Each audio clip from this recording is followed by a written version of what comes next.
So we're heading to Kinkuna, which is just south of Bundaberg. We turned right at Childers, and so far we've gone 320 kilometers. And after this we're gonna go to Kroombit tops. I really don't know how to pronounce it. Kroombit tops. So if somebody can correct me in the comments, I haven't really researched it enough. But I know that there's an old World War II aeroplane crash there, which they only discovered. They discovered like nearly like 50 years after it actually happened.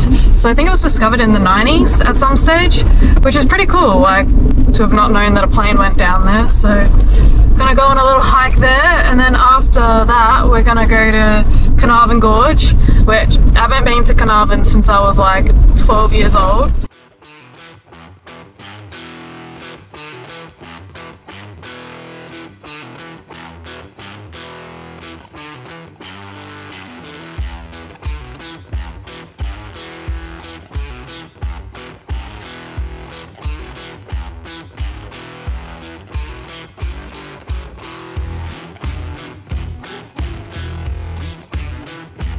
So we just spent the night at Kinkuna Beach, which is the normal national park prices of about $7 a night. You don't have to buy any vehicle permit to drive on the beach.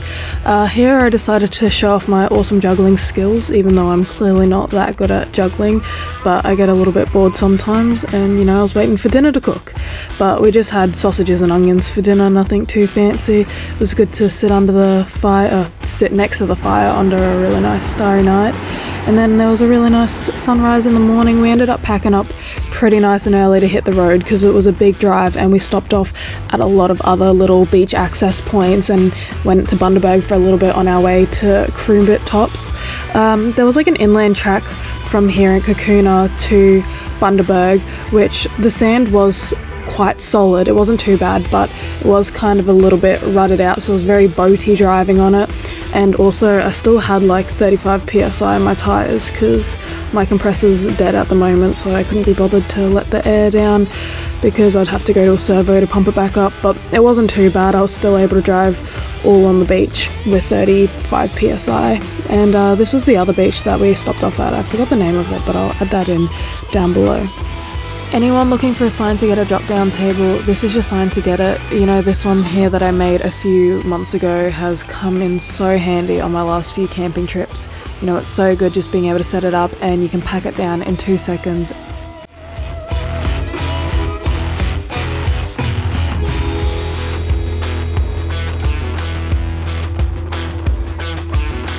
Now we've just taken the turn off from the Bruce Highway. We've turned left at Calliope. Fueled up just because don't know how much driving we've got ahead of us.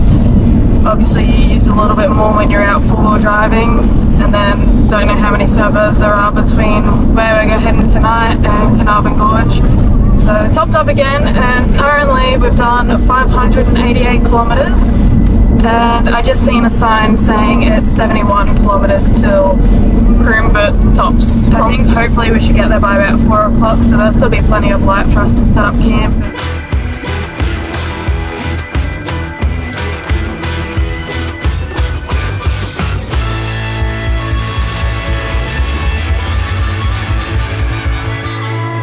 We've just got a sign saying the RAZORBACK four-wheel drive track is just there. You probably won't be able to see it, but we're going to end up doing that in 2 days' time to head towards Biloela, so then we can go to Carnarvon Gorge.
One of my favourite meals to have out camping is definitely a campfire cob loaf, and this is a shout out to Bob, who commented on my Morton Island video last year saying it looks like there were very few vegetables killed in the making of this video. So this is a shout out to you. I took your constructive criticism and I decided to incorporate some spinach in this. So this is for you, Bob. Here's some spinach. I hope you're satisfied I murdered a couple of vegetables for you. But yeah, so I've just got some sour cream, got some onion, bacon, I got a chicken soup in there for a bit of flavour. Normally people add like spring or French onion, just a little bit of cheese, and then a few other little things I can't think of off the top of my head. And then I normally end up wrapping the cob loaf up in a little bit of alfoil and putting it in the fire first, just so it gets that crispy edge on it. And then I already like pre-cook everything in the pan so it's nice and warm, and you know, put it into the cob loaf and then put the alfoil back around and chuck it next to the fire again for about another 5 or 10 minutes, and you know, she's pretty good from there on. Definitely reckon that you should try if you love cob loaf. Cob loaf's good out camping, especially when you got a couple people around. It's a good little shared meal.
Now, to get to the actual crash site, you do need a four-wheel drive because there's a one-way four-wheel drive loop track, and on the way to the crash site I didn't think that the road was too bad. Like, I thought, oh, pretty much any car would be able to get to it, but on the way back was a different story. There was quite a fair few hills and rocky ruts, as you can see here, that you had to go through to get back. I actually ended up finding the track from the crash site back to the camp seemed like it had more obstacles in it than the actual Razorback track itself, And these bits here too, when it rains, I can imagine that they would be sloppy and slippery as all hell. So definitely don't plan this trip around like a rainy day or rainy times, because yeah, definitely be a lot harder. But then also, it hadn't rained here for quite a long time, and I think the ground was just so dry and dusty that sometimes it was also hard to grip as well, just because the dust would slip right off.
Eight.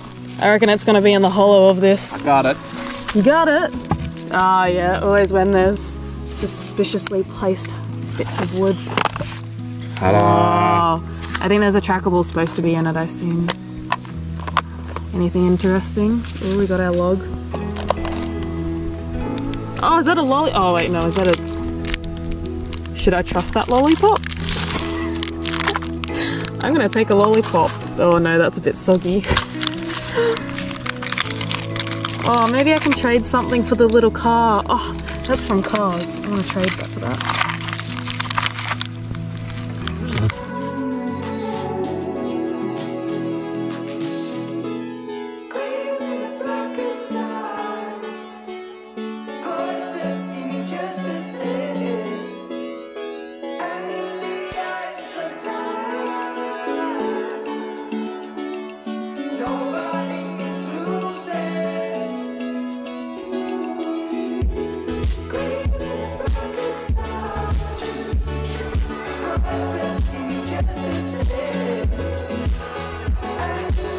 Kroombit Tops was one of my favourite campgrounds that I've stayed at in a long time. I just like the layout of it, and you're not camping on top of each other. The campsites are pretty far apart, but it's just really nice scenery.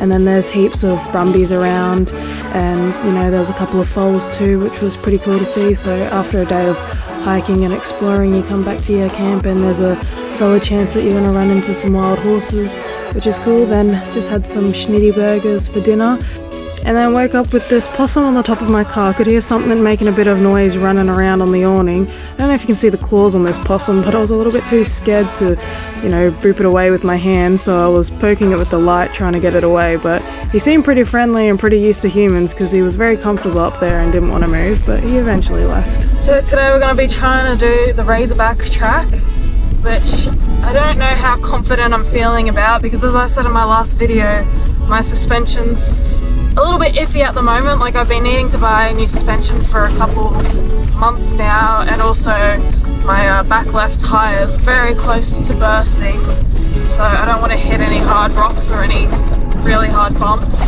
So hopefully it's in decent enough condition. There was a warning put out saying, I think in the last 2 weeks, somebody had one of the rangers had gone through the tracks and put a warning out, because there's a few really steep parts and washaways. But yesterday when we went to the bomber site, there's like a 4-wheel drive track. It's a one-way loop around, and leaving from where the bomber crash is to get back to camp, that had some steep, slippery parts, which wouldn't be fun in the rain. Oops. But yeah, we're gonna see what Razorback's like.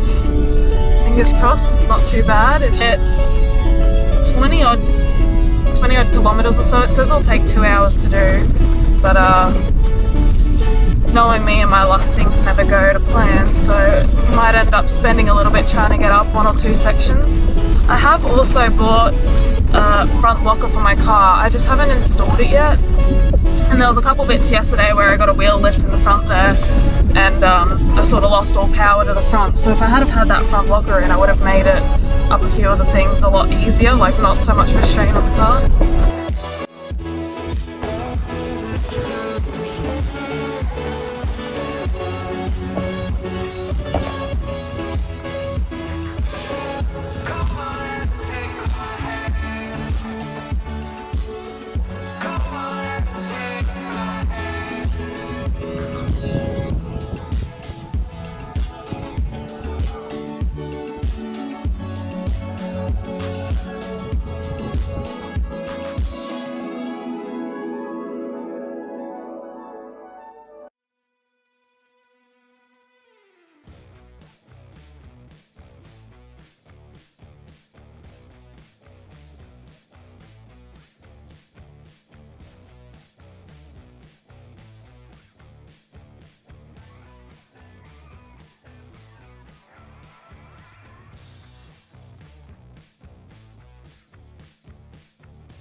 So the Razorback track stretches around about 30 kilometres, and at the end of it you pretty much hit the town of Biloela. There is still a fair bit of driving from the end of the track to Biloela, but that's the main town that you'll pop out at.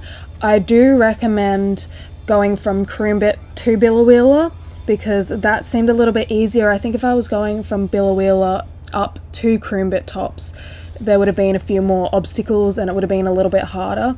Definitely don't do this track after any rain, because it's majority just steep sections and yeah, some exposed rock bits here or there. But I would say the first 10 to 15 kilometers of the Razorback track was pretty much like this sort of fire road trail. Like, there wasn't much four-wheel driving.